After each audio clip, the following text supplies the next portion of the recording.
After the Anfield invasion, how can United protect itself from the false dawn curse? Here, the focus now turns towards the toughest challenge the Red Devils have faced in years.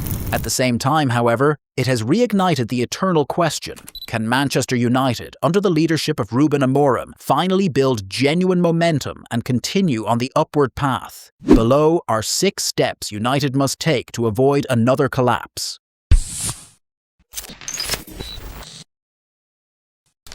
Welcome, my friends, to the Cadro Score channel. 1. Breaking the middle-class curse.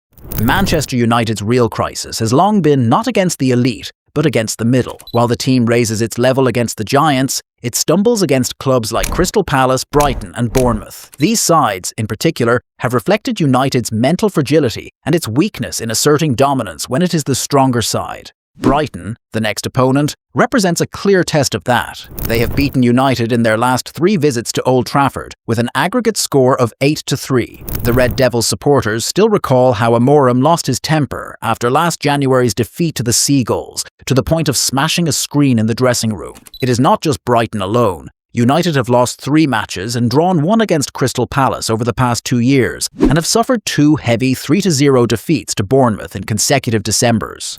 If Amorim truly wishes to write a new dawn, he must first overcome these sides before even thinking about challenging Manchester City or Liverpool. 2. Maintaining the glow of Lamens. While the victory at Anfield stole the headlines, there was a hidden hero: Belgian goalkeeper Lamens. The 23-year-old, who began his first season in a Manchester United shirt with calm and confidence, has provided what the team has lacked since David De Gea's departure. Lamens does not produce spectacular saves, but he masters the fundamentals: excellent positioning, intelligent movement on crosses, composed handling of the ball, and sound judgment of risks. This, in itself, is a major gain after the series of mistakes by Andre Onana and Altay Bayındır that had undermined the defence's confidence. More importantly, Lamens has become a cornerstone of the new playing style. His accurate long passes contributed to the win over Liverpool, as United successfully regained second balls, taking advantage of his advanced positioning on the pitch. Amorim must now protect him from the crushing pressure that wore down his predecessors, from Barthez to Foster, and even Onana himself. Lamens said after the match, "I give my best and try to ignore the outside noise." The key word then is calmness. If he maintains it, United may finally have found the goalkeeper they have been searching for years. 3. Playing smart, not for possession. When Amorim arrived at Manchester United, he declared his belief in football built on control. Yet the harsh English experience has taught him that possession is not an end in itself. It is a trap.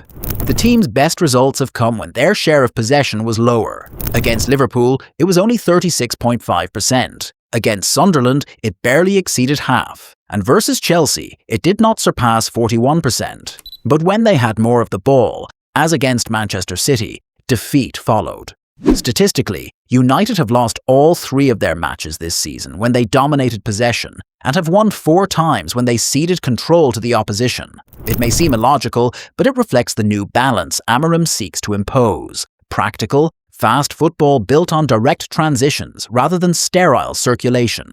It is a concept similar to what Oliver Glasner applies at Crystal Palace, who maintain one of the lowest possession rates in the league yet compete consistently. United do not need to own the ball. They need to own effectiveness.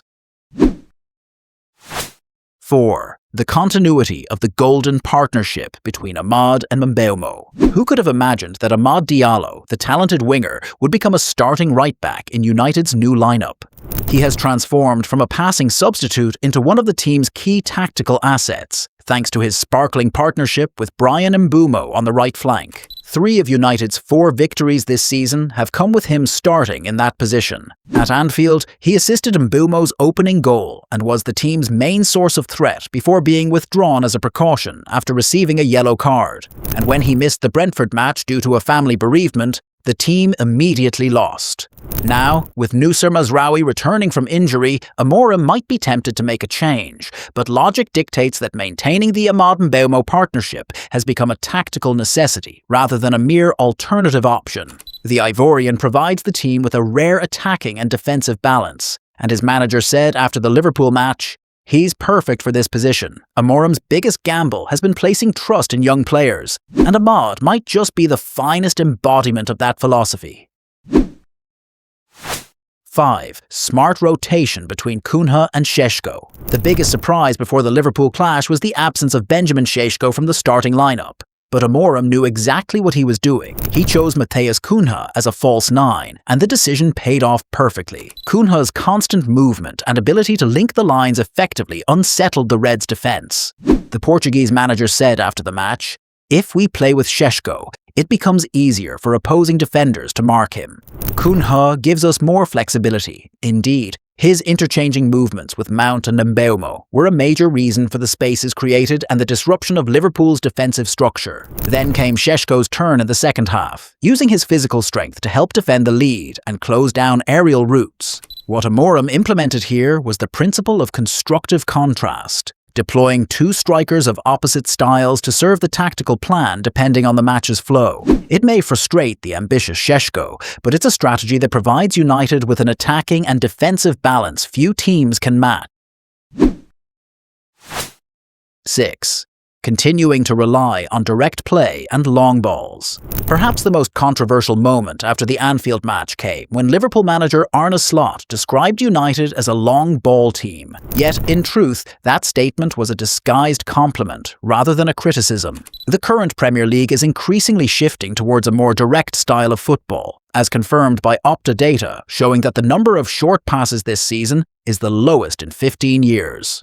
Modern football is no longer about aesthetic possession, but about reaching the goal as quickly as possible. Amorim understood that swiftly. He freed his goalkeepers from the old instructions against clearances, giving them the green light to play directly forward. The team has since relied on Lamin's well-organised long passes and Diogo Dalot's dangerous throw-ins as an additional tactical weapon.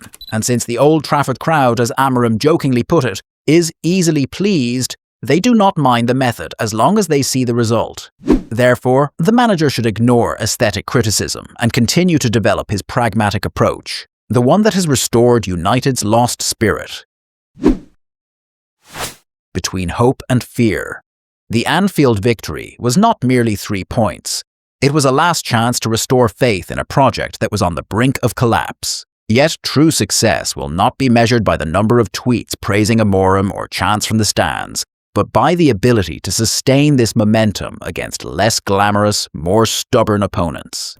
Manchester United have long lived on fleeting moments of brilliance, but they have not known the taste of stability for years.